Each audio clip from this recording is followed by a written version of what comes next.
లోకంలో ఎక్కడ చూసినా విరివిగా ఉపయోగించబడే మాట ఏమిటంటే పాపం. ఎవరికైనా ఏదైనా ఒంట్లో పోలేదనుకో, బాబు ఎక్కడికి వెళ్ళి వస్తున్నావు అంటే, పాపం వాళ్ళు హాస్పిటల్లో జాయిన్ అయ్యారటండి, వచ్చారు, వారిని చూసి రావడానికి వెళ్తున్నాను. ఎవరైనా మీ స్నేహితుడు కానీ తెలిసిన వాళ్ళు కానీ మీకు కనపడినప్పుడు, ఎవయ్యా ఈ మధ్య కనపడటం లేదు, మీ స్నేహితుడు ఎక్కడికి వెళ్ళిపోయాడు, అతను చాడలేదేంటి అంటే, పాపం అతనికి వ్యాపారంలో లాస్ వచ్చిందండి, వ్యవసాయంలో లాస్ వచ్చిందండి అంటా ఉంటుంటాం. మనము ప్రతి సానుభూతి చూపించే పదమునకు ముందు పాపము అనే దానిని పెడుతున్నాం. అసలు ఈ పాపం అంటే ఏమిటి? భక్తుడైన యోహాను మొదటి లేఖ 3వ అధ్యాయము 4వ వచనములో ఆజ్ఞాతిక్రమమే పాపము అనుంది. దేవుడు చెయ్యమన్నది చేయకపోవటము, లేదా ఆయన చెయ్యొద్దు అన్నది చేయటము పాపము. మనం ఏం చేస్తామండి? దేవుడు చెయ్యొద్దు అంటాడు కొన్ని పనులు, ఆ పనులనే చేస్తాం, దాన్నే పాపం అంటారు. దేవుడు కొన్ని పనులు చేయమంటాడు నిన్ను, ఆ చేయమన్న పనుల్ని చేయకుండా నువ్వు ఉండిపోవటమే పాపం. దేవుడు ఏం చేయమంటున్నాడో నాకు ఎలా తెలుస్తుంది? ఏది చెయ్యొద్దంటున్నాడో మనకు ఎలా తెలుస్తుంది అని మనము మనసులో అనుకుంటూ ఉంటుంటాం. మరి ఏది చెయ్యమంటున్నాడో ఏది చెయ్యొద్దంటున్నాడో మనకు ఎలా తెలుస్తుంది అంటే, దేవుని వాక్యము నీకు మంచి చెడ్డలను నేర్పుతుంది. దేవుడి వాక్యం ఏం చేస్తుంది? దేవుడు చేయమన్న మంచి పనులన్నీ నీకు నేర్పుతుంది. నువ్వు చేయకూడదు అన్న పనులన్నిటినీ కూడా చెయ్యొద్దు అని చెబుతుంది. దేవుడు ఎవరండి? పరిశుద్ధుడు. పరిశుద్ధుడైన దేవుడు మానవుణ్ణి పరిశుద్ధముగా సృష్టించాడు. మరి పరిశుద్ధముగా సృష్టించిన ఈ మానవుడికి పూర్ణాయుస్సు ఇచ్చాడు. పూర్వకాలం ఆ రోజుల్లో దేవుడు సృష్టించిన ఆదాము అవ్వలకి, ఆ ఇద్దరికి పూర్ణాయుస్సు మాట. వాళ్ళకి చావు అనేది తెలియదు, చావు అనేది లేదు, మరణం అనే మాటే పుట్టలేదు. పూర్ణాయుస్సు ఇచ్చాడు దేవుడు. అయితే దేవుడు చేయొద్దన్న పని చేశారు కాబట్టి వారిలోనికి ఏది వచ్చిందంటే పాపము వచ్చింది. ఈ పాపము శాపాన్ని తీసుకొచ్చింది. ఈ శాపము మరణమును తీసుకొచ్చింది.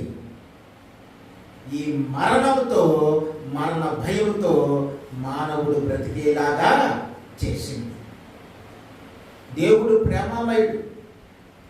ఆ మరణము కింద, మరణ భయము కింద ఆ కుమారులు, నా కుమార్తెలు నశించిపోవటము నాకు ఇష్టం లేదని తన ప్రియ కుమారుణ్ణి మన కొరకు మన శరీరాలతో పంపించాడు, రక్త మాంసాలతో పంపించాడు.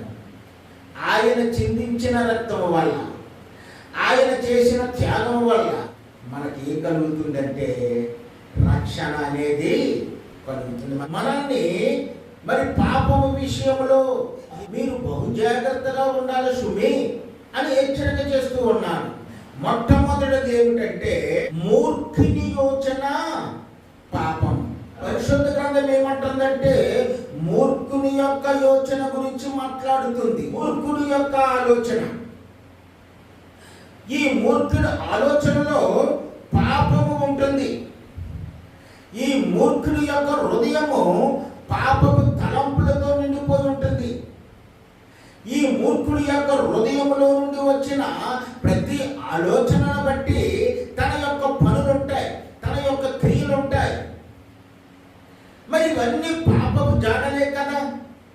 మూర్ఖుడు తన హృదయంలో ఆలోచించుకోవటం, ఆ ఆలోచనని ఏదో ఒక కీడు రూపంలో చేయటం, ఇవన్నీ హృదయంలో నుండే వస్తూ ఉన్నాయి.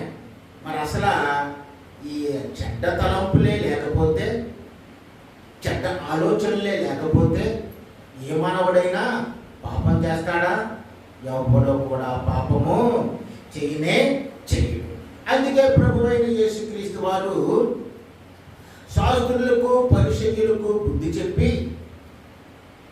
వారిని గద్దించి పేతురు అడిగిన ప్రశ్నకు ఒక సమాధానం చెబుతూ ఉన్నారు. మత్తయి సువార్త 15వ అధ్యాయము 19వ వచనం, దురాలోచనలు, నరహత్యలు, వ్యభిచారములు, వేశ్యాగమనములు, దొంగతనములు, అబద్ధ సాక్ష్యములు, దేవదూషణలు హృదయములో నుండే వచ్చును.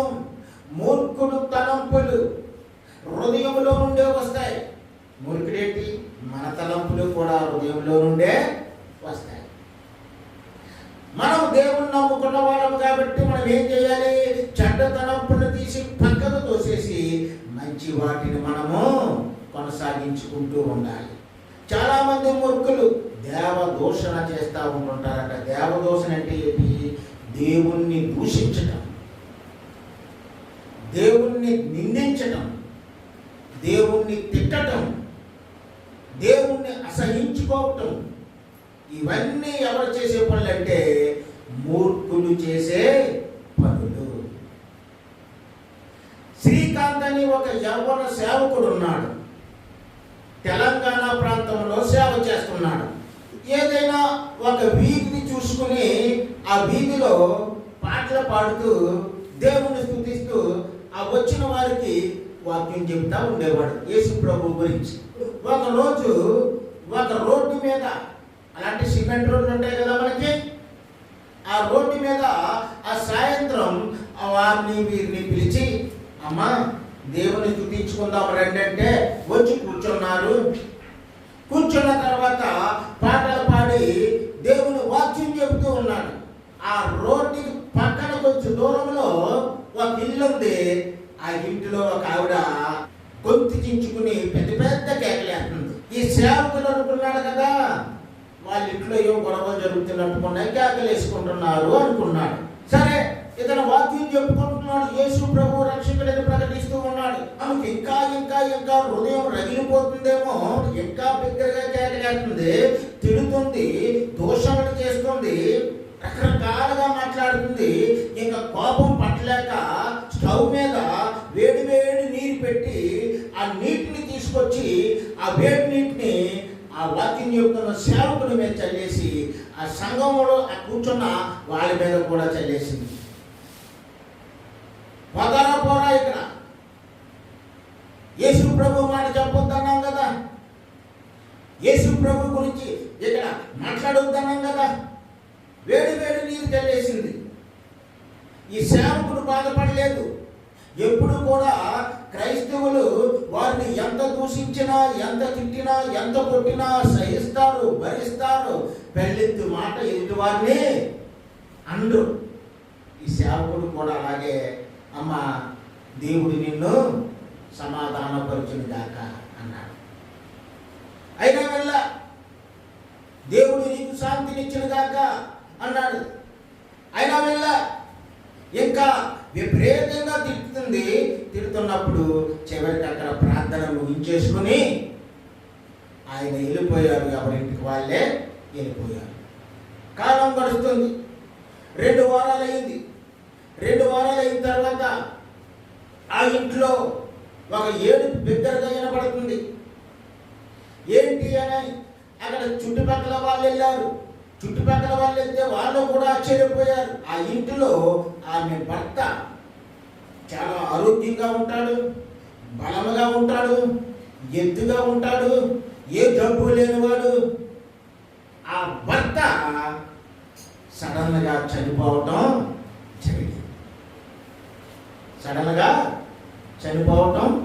జరిగింది. అందరూ అన్నారట, పాస్టర్ గారు వచ్చారు, ఆయన ఏదో చెప్పుకుని ఆయన పోతాడు, అలా దేవుడి కోసం చెప్పుకున్నాడు, పోతాడు, చెప్పుకుని వెళ్ళిపోతాడు. అలాంటి ఆయన మీద బూతులు తిడుతూ, భయంకరంగా మాట్లాడుతూ చివరికి వేడి నీరు కాసి పోసింది చివరికి వారి ఇంట్లో ఒక నష్టాన్నే తెచ్చుకుంది. ఇక ఆ ఇంట్లో ఆమె ఉండలేకపోతుంది. ఒంటరితనం, భర్త పోయాడు, అందరూ చేదరించుకుంటున్నారు, ఎవరు సాయం చేయట్లేదు, దిక్కులేనిదైపోయింది. ఇక ఆ ఇంట్లో ఉండలేక సామాన్లు తీసుకొని వేరే ఊరు వెళ్ళిపోయింది. ఇక్కడ దేవుడు ఉండొద్దు, ఇక్కడికి రావద్దు, యేసు ప్రభువుని ఇక్కడ ఉంచొద్దు అని గొంతు చించుకొని అరిచి దేవుణ్ణి దూషించిన ఈమెను దేవుడు ఏం చేశాడంటే చివరికి ఇంటి నుండి వెళ్ళగొట్టేశాడు, ఊరి నుండి కూడా వెళ్ళగొట్టేశాడు. కాబట్టి ప్రియులారా, మూర్ఖులు ఏం చేస్తూ ఉంటుంటారంటే వారు దురాలోచనలు చేస్తూ ఉంటుంటారు. దేవుని పనులు చెడగొట్టాలని, రక్షణ మార్గం మూసేయాలని. మూర్ఖముగా ఆలోచించటం అనేది పాపము. రెండవది, సకల దుర్నీతియు పాపము. దుర్నీతి అంటే నీతి కానిది అని అర్థం. నీతి అంటే ఏమిటి? ప్రభువునందు విశ్వాసం ఉంచటమే నీతి. ఎవరైతే దేవుడు యేసయ్య పరిశుద్ధులని నమ్ముతారో వీరు పాపం చేయకుండా ఉంటారు. పాపం ఎప్పుడైతే వీరిలో ఉండదో అవినీతి పనులు ఉండవు, అక్రమాలు ఉండవు, దుర్మార్గతలు ఉండవు, బూతులు ఉండవు, ఇష్టానుసారంగా జీవించటాలు ఉండవు, నీతిగా జీవించడం అలవడుతుంది. మొదటి యోహాను పత్రిక 5వ అధ్యాయము 17వ వచనములో సకల దుర్నీతియు పాపము అని రాశాడు దేవుని భక్తుడు. నీతి కానిది ఏదైనా ఉంటుంది దుర్నీతి. దుర్నీతి ఏదైనా ఉంటే అది పాపమే. మరి నీతి అంటే ఏమిటి? దేవుడు ఉన్నాడని నమ్మి, ఆయన నన్ను చూస్తున్నాడని ఎరిగి, నేను ఏ తప్పు చేయకుండా దేవుడికి భయపడుతూ బ్రతకాలి, నాలో ఏ తప్పు కనపడకూడదు అని జీవించటము నీతి. ఒక ఊరిలో ఒక పేద రైతు ఉండేవాడు. పాలు, పెరిగి, నెయ్యి అమ్ముకుంటూ జీవిస్తూ ఉండేవాడు. మరి వారం వారం వెళ్ళి సావుకారు కొట్టుకెళ్ళి సరుకులు తెచ్చుకుంటూ ఉండేవాడు. సావుకారు అతను చూసి అన్నాడు, అరే నాయనా, నాకు నెయ్యి అవసరం పడింది, శ్రేష్టమైన 1 కేజీ నెయ్యి పట్టుకురారా వచ్చే వారము అన్నాడు. అలాగేనండి, తప్పకుండా తెస్తాను అన్నాడు. వారం గడిచింది. ఆ కేజీ నెయ్యిని ఆ సావుకారు దగ్గరికి తీసుకుని వచ్చి ఇచ్చాడు. ఈ సావుకారులు పట్టాను ఒకరిని నమ్మరు. తూకం సరిగా వేశాడా లేదా, కరెక్ట్గా చూశాడా లేదా, నన్ను మోసం చేశాడా అని చెప్పి అంతకిట్లో తూకం వేశాడు. తూకం వేస్తే ఆశ్చర్యం ఏంటంటే కేజీకి 100 గ్రాములు తక్కువ వచ్చింది. అమ్మ, అరే నువ్వు మంచోడు అనుకున్నా, నువ్వు మంచోడు కాదు, నన్నే మోసం చేస్తావా, నీ పని ఇలా కాదు. పెద్ద మనిషి దగ్గర తీర్చుకుపోయాడు. అయ్యా చూడండి, ఈ రైతులను ఎంత మోసం చేశాడు, 1 కేజీ నెయ్యి తమ్మని నేను పురమాయించాను, అందులో 100 గ్రాములు తగ్గించి నన్ను మోసగించాలనుకున్నాడు. ఆ పెద్ద మనిషి, యాభయ్యా ఎందుకు ఆ పని చేశావు, ఎందుకు మోసగించాలనుకున్నావు అంటే, అయ్యా నేను మోసగించలేదండి, నేను నిజంగానే ఎంత తూయాలో అంతవరకు చూసి తెచ్చేశానండి, నేను కరెక్ట్గా తెచ్చానండి అని చెప్పాడు. ఏది నువ్వు చూసిన ఆ రాయి అయితే ఎక్కడుంది తీసుకురా అంటే అతను గబగబా వెళ్ళి ఇంటికి వెళ్ళి ఆ రాయి తేలేదు. కానీ ఆ ముందు వారాన్ని ఈ సావుకారు గారి కట్టెలు చూశారు. ఒక ప్యాకెట్ తెచ్చి ఆ పెద్ద మనిషికి ఇచ్చాడు. అయ్యా, పోయిన వారం నేను సావుకారు గారి కొట్లో కేజీ మినపప్పు కొన్నానండి, గారెలు చేసుకుంటారని. కేజీ మినపప్పు కొంటే ఇదిగో ఈ పొట్లం కట్టించారండి, దీన్ని ఇంకా ఇప్పలేదు నేను. ఇది సావుకారు గారు నాకు కట్టించిన కేజీ మినపప్పే కదా, మరి కేజీకి కేజీ అలా నెయ్యి ఇవ్వాలి కదా అని చెప్పి ఇది 1 తక్కెట్లో పెట్టి, ఇది 1 తక్కెట్లో పెట్టి సమానంగా చూశానండి, మీరు కావాలంటే చూసుకోండి అన్నారు. రెండింటినీ సమానంగా చూశారు. తింటే సరిపోయింది. పెద్ద మనిషికి అర్థమైంది, మోసగాడు రైతు కాదు, మోసగాడు ఎవరు? నువ్వే. నీలో దుర్నీతి ఉంది, ఇతరులకు నువ్వెంతో కీడు చేస్తున్నావు, కాబట్టి నీకు నేను శిక్షణ వేస్తున్నాను అన్నాడు. మనుషులు చెడిపోయి బ్రతుకుతున్నారు, నీతిగా బ్రతకలేకపోతున్నారు, దుర్నీతితో జీవిస్తూ ఉన్నారు. వాక్యం అంటుంది కదా, ఓ నరుడా ఏమి విత్తిదవో ఆ పంటనే వస్తావు. యెషయా గ్రంథము 1వ అధ్యాయము 18వ వచనములో అంటున్నాడు కదా, రండి మన వివాదము తీర్చుకొందుము, మీ పాపములు రక్తము వలె ఎర్రనివైనను అవి హిమము వలె తెల్లనవగును అంటున్నాడు. మీ పాపములు కెంపు వలె ఎర్రనవైనను అవి గొర్రెబొచ్చు వలె తెల్లగా అవుతాయి, మీకు పరిశుద్ధత వస్తుంది నా దగ్గరికి వస్తే అని చెప్పి యేసు ప్రభు చెబుతూ ఉన్నారు.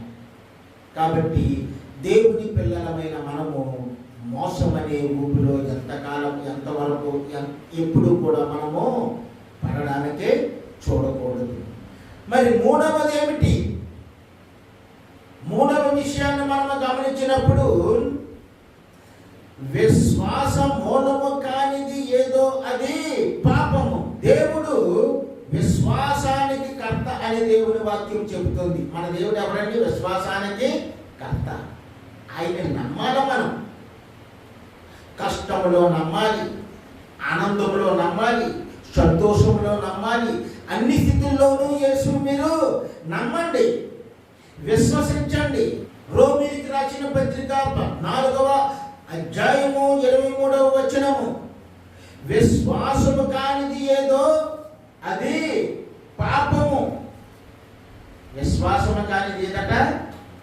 పాపం. మేము ఎంతో కాలం నుండి సంఘంలోకి వస్తున్నాం. మరి ఎందుకు మేము అనుకున్నవి జరగట్లేదు? మేము ప్రార్థన చేస్తూ ఉన్నాం, ఎందుకు దేవుడు మా ప్రార్థన వినటం లేదు? మేము దేవుని ఎదుట ప్రాధేయపడుతూ ఉన్నాం, మొరపెడుతూ ఉన్నాం, ఆయన జాలి మా మీద ఎందుకు పడటం లేదు అని మీరు వాపోతూ ఉంటుంటారు. దేవుని వాక్యం ఏమంటుందంటే, మీ ప్రార్థనలో విశ్వాసము లేదు అంటారు. దేవుని వాక్యం స్పష్టము, అడుగుడి మీకు ఇయ్యబడు. హృదయపూర్వకంగా అడగాలి. నేను పొందుకున్నాను, నాకు వచ్చేసింది, నా దేవుడు ఇచ్చాడని నమ్మాలి.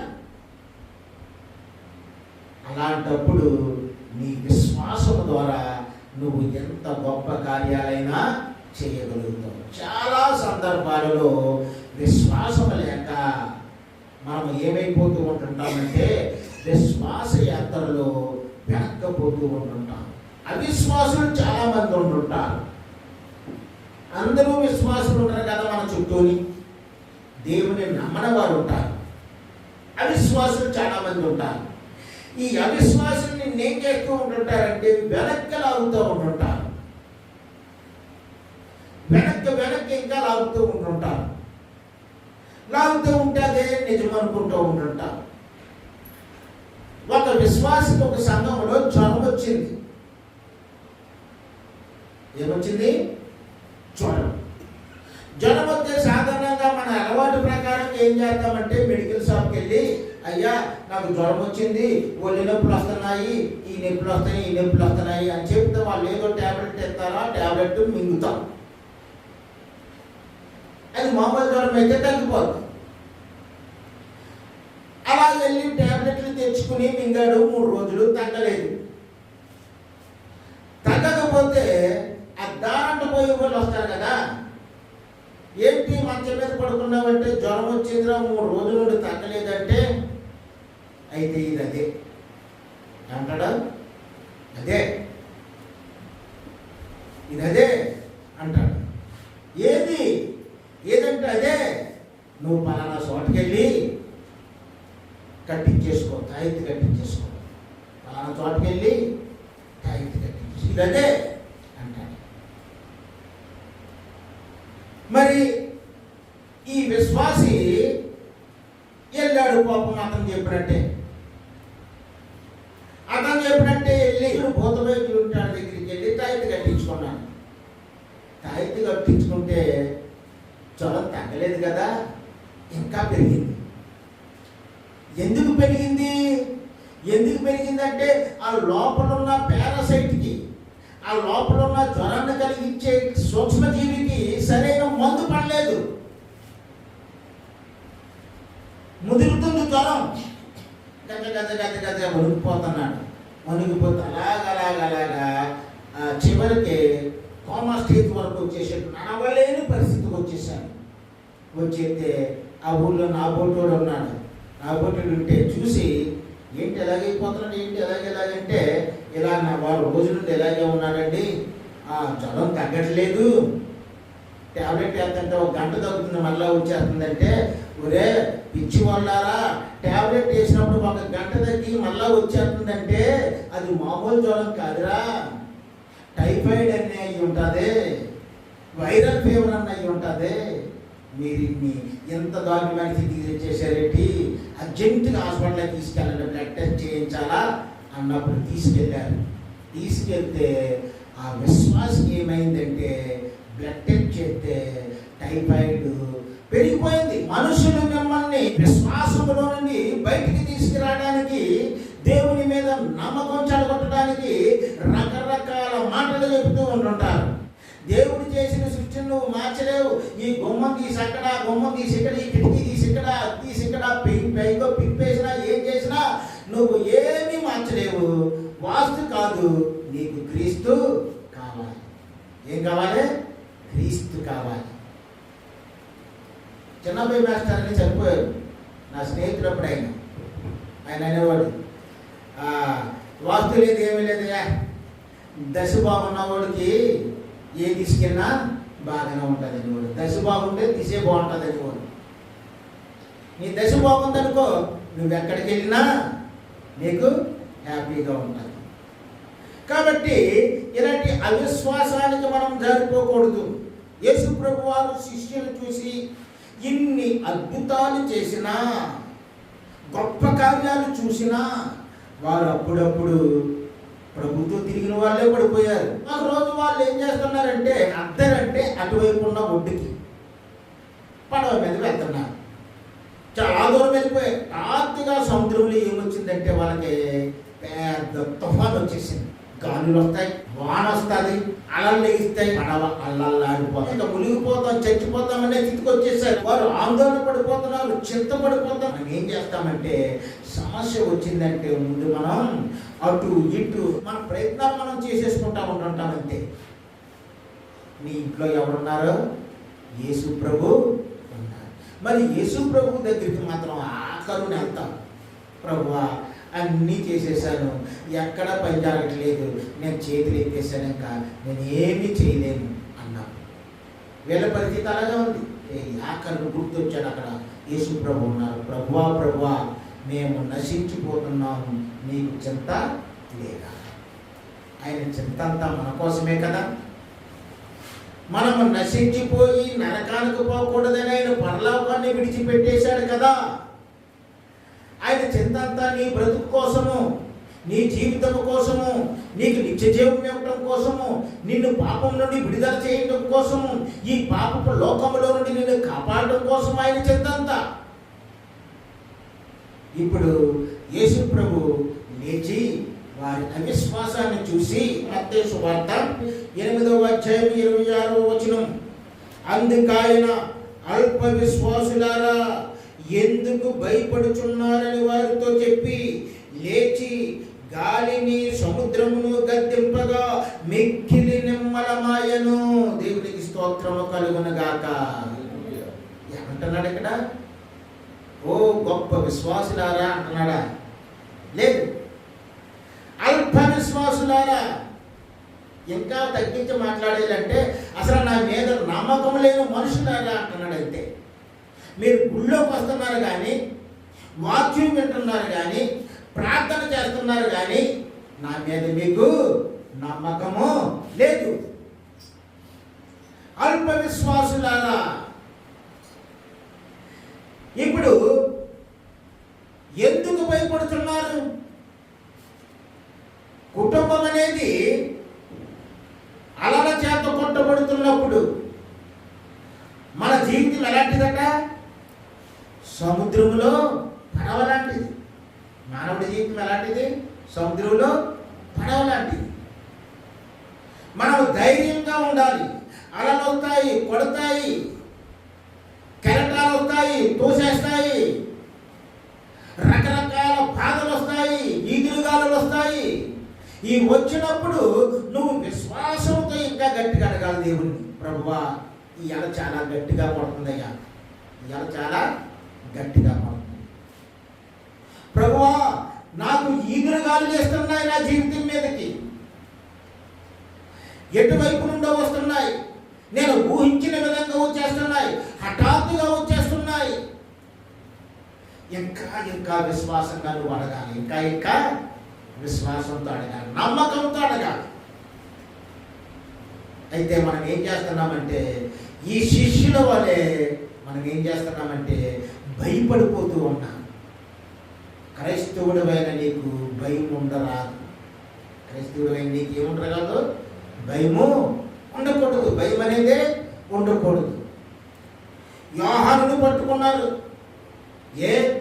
నీకు చెప్పాను కదా, ఆ వీధుల్లోకి వెళ్ళి యేసుక్రీస్తు దేవుడని ప్రకటించొద్దని ఎన్ని మాటలు చెప్పాలి నేను?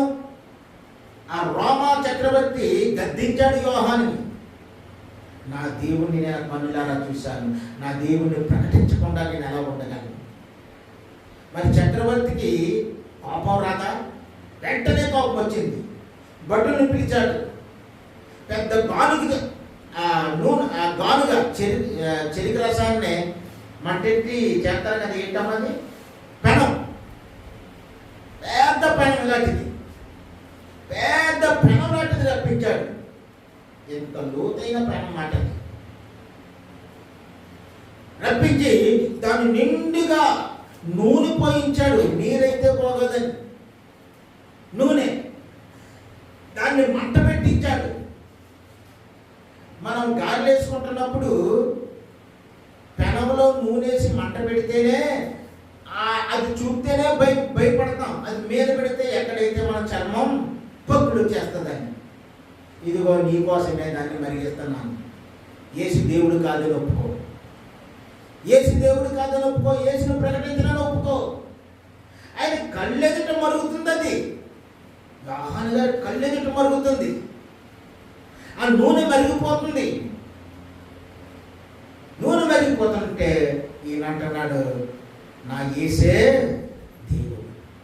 అయితే పట్టుకోండి, కాళ్ళు చేతులు పట్టుకున్నారు. ఆ నూనెలో తోసేయండి. సలసల సలసల మనం కాదుకున్న నూనెలోకి తోసేయండి. ఈ యోహాన్ని పట్టుకొని సలసలా తాగుతున్న నూనెలోకి విసిరేశారు. విసిరేస్తే ఇప్పుడు యోహాను ఏమి చేయాలి? బొబ్బలెట్టేయాలి, భయపడిపోవాలి, బాబోయ్ బాబోయ్ అని కేకలేసేయాలి. మనము స్విమ్మింగ్ పూల్లో ఆడుకుంటున్నట్టు ఇలా ఆడుకుంటున్నాడు. స్విమ్మింగ్ పూల్ ఆడుకుంటున్నట్టు ఆడుకుంటున్నాడు. దేవుడు నీ పక్షం ఉంటే ఎంత ఘోరమైన, ఎంత దుర్లభమైన పరిస్థితినైనా సరే నీకు అనుకూలంగా మార్చేస్తాడు. జాగ్రత్త, నీకు ఉపయోగకరంగా మార్చేస్తాడు దాన్ని. మరి ఎందుకు నా జీవితంలో మార్చట్లేదు? నేను ప్రార్థన చేస్తున్నాను, నా బ్రతికెందుకు మారట్లేదు, నా కుటుంబం ఎందుకు మారట్లేదు అంటే నీ ప్రార్థనలో విశ్వాసము లేదు. నీ ప్రార్థనలో ఏమి లేదు? దేవుడు నాకు చేస్తాడన్న నమ్మకం లేదు, విశ్వాసము లేదు. కాబట్టి నీ ప్రార్థన దేవుడు వినకుండా పక్కన పెట్టేస్తున్నాడు. అందుకే విశ్వాసం మూలము కానిదేదో అది పాపం. మనం విశ్వాసంతో దేవుని యొద్దకు రావాలి.